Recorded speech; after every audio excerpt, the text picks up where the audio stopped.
Hello everyone, इस video में हम लोग बात करेंगे आपको अगर जोसा काउंसलिंग पार्टिसिपेट करो या फिर आप सीसैप काउंसलिंग पार्टिसिपेट करो या फिर जोसा काउंसलिंग के बाद सीधे आप सीसैप काउंसलिंग में जा रहे हो तो इसमें आपके क्या क्या फी स्ट्रक्चर होंगे पूरा डिटेल में बात करेंगे ताकि आपको समझ में आ जाए कि भाई इतना मुझे आप जो फी है वो अरेंज करके रखने हैं। अदरवाइज आपके जो भी अगर मान लेते हैं सीट मिलते हैं और अगर आप फी नहीं पे करोगे तो आपका सीट जो है कैंसिल हो जाएगा। और हर साल बहुत सारे लोग के साथ ऐसा होता है उनको पता ही नहीं चलता है कि कितना फी उनको अरेंज करके रखना है ताकि सीट मिले तो एटलीस्ट कम से कम वो पे कर पाए और उनका सीट कैंसिल ना हो। ओके, तो डेफिनेटली बहुत सारे लोग के साथ ऐसा इशू होता है, तो ये वीडियो को लास्ट तक जरूर देखेगा।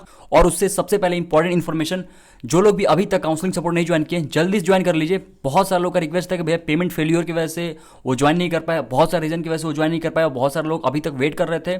तो मैं बताता हूँ फेज 6 जो है आपका, जो कि मैं कल क्लोज करने वाला था, अभी फिलहाल जो है वो संडे मतलब आज आपके वो ओपन रहेंगे। Okay, and only for 25 student. तो जो लोग भी ज्वाइन करना चाहते हैं जल्दी ज्वाइन करिए, अदरवाइज ये भी फुल हो जाएगा। फिर आपके नेक्स्ट फेज से इसका प्राइस जो है 2,999 हो जाएगा। तो जल्दी से ज्वाइन करिए ताकि आपकी काउंसलिंग से बेस्ट तरीके से हो। और जो लोग भी ज्वाइन कर चुके हैं ऑलरेडी उनको चॉइस फिलिंग पीडीएफ मिल भी गया है, तो आप ज्वाइन करोगे विदिन 24 आवर के अंदर आपको चॉइस फिलिंग पीडीएफ मिल जाएगा। फिर प्रॉपर डिस्कशन होंगे, प्रॉपर डाउट सॉल्व होगा, कॉल सपोर्ट मिलेगा, चैट सपोर्ट मिलेगा, डेली गूगल मीट्स हो रहे हैं, डेली मतलब डेली गूगल मीट्स हो रहे हैं, हर दिन गूगल मीट्स हो रहा है, आपके सारे डाउट्स क्लियर होंगे। तो ज्यादा डिले न करिए क्योंकि आपका काउंसलिंग बहुत नजदीक आ गया है, तो हर एक डाउट आपका क्लियर होना चाहिए। ओके, डिस्क्रिप्शन में लिंक है, जल्दी ज्वाइन कर लीजिए। ओके, अब देखो बात करते हैं जोसा काउंसलिंग 2026। मान लेते हैं आप जोसा काउंसलिंग पार्टिसिपेट कर रहे हो, ठीक है।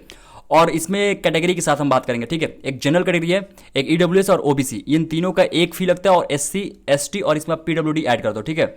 इन लोग का एक फी लगता है। इसमें दो टाइप के फी होते हैं, एक होता है सीट एक्सेप्टेंस फी और एक होता है पार्शियल एडमिशन फी। ये कब देना होता है? सीट एक्सेप्टेंस फी पहली बार देना है। बहुत सारे लोग लगता है कि भैया क्या बार बार हमको फी पे करना है क्या? नहीं, ऐसा नहीं होता, ठीक है। जब भी आपको पहली बार सीट मिलेगा, मान लेते हैं राउंड 1 में आपको पहली बार सीट मिला, तो ही सीट एक्सेप्टेंस फी देना है। सीट एक्सेप्टेंस फी नाम से ही पता चल रहा है, पहली बार जब सीट मिला तो एक्सेप्ट करने के लिए फी पे करना, ठीक है। मान लेते हैं राउंड 1 में नहीं मिला, राउंड 2 में मिला तो राउंड 2 में पे करना। मान लेते हैं राउंड 3 में नया सीट मिल गया तो दोबारा नहीं पे करना, बिल्कुल भी नहीं। ये क्या होता है आपका सीट एक्सेप्टेंस फी आपके जनरल कैटेगरी के लिए, इसमें होता है आप 30,000, ठीक है, 30,000। ओके, और जो पार्शियल एडमिशन फी होता है ना वो होता है 45K।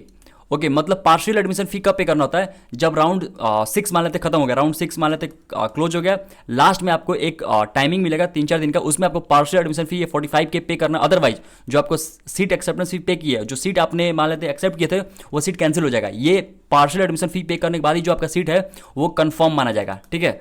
और कंफर्म सीट करके आप सीसी में पार्टिसिपेट कर सकते हो, अदरवाइज सीट जो है वो वैकेंट हो जाएगा अगर आप पार्शियल एडमिशन फी नहीं पे करोगे। अब बात करते हैं आपके वही सीट एक्सेप्टेंस फी आपके एससी कैटेगरी में, यहाँ पे आपके होता है 15,000, ठीक है। और पार्शियल एडमिशन फी भी कितना होता है आपके 20,000, ठीक है। मतलब कि आपको जोसा में जा रहे हो तो 35,000 आपका लगभग आपके मान के चलो कि एससी एसटी में, और अगर आप बाकी कैटेगरी में हो तो आपके 75,000, ठीक है। अब देखो, अब नेक्स्ट क्या है, मान लेते हैं आपने यहाँ तक आपने पार्टिसिपेट कर लिया, ठीक है।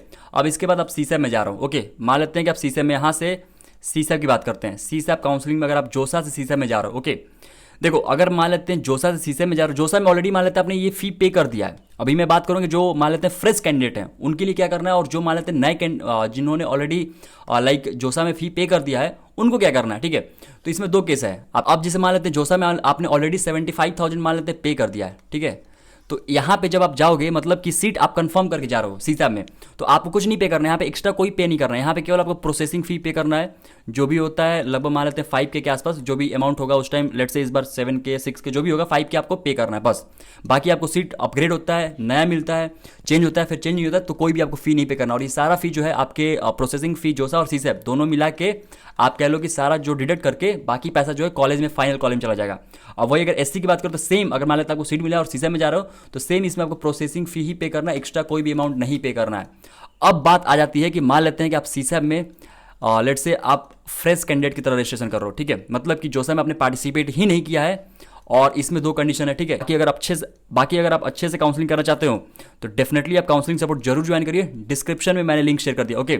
अब इसमें क्या क्या कितना फी पे करना है, जैसे मान लेते हैं सीसी में पहली बार रजिस्ट्रेशन कर रहे हैं तो आपको जब रजिस्ट्रेशन करेंगे ना, मतलब पहले ही आपको सीट मिलने से पहले ही आपको फी पे करना होगा, और वो कितना होगा 40,000, ठीक है। अब उसके बाद जब आपको सीट मिलेगा तो उसके बाद दोबारा से सीट से आपको फी पे करना है, that is something around 35K, ठीक है। और इसमें भी सेम के है, मतलब कि आपके अराउंड 19K होगा समथिंग, या फिर आपके 19K होगा स्टार्टिंग में, और जब आपको सीट मिल जाएगा तो आपको एससी एसटी पीडब्ल्यूडी में आपको 16K पे करना होगा। ओके, होप आपको सब कुछ समझ में आ गया होगा कि जोसा काउंसलिंग और सीसैप काउंसलिंग में कितने फी लगेंगे, कब कब कितने फी लगेंगे। मतलब कि अगर कंक्लूजन की बात करें तो अगर जोसा प्लस अगर सीसैप काउंसलिंग कर रहे हो आप तो टोटल आप मान के चलो 80,000 के आसपास समथिंग अराउंड, ओके, लगभग 75-80,000 के आसपास आपके पास पैसे होने चाहिए।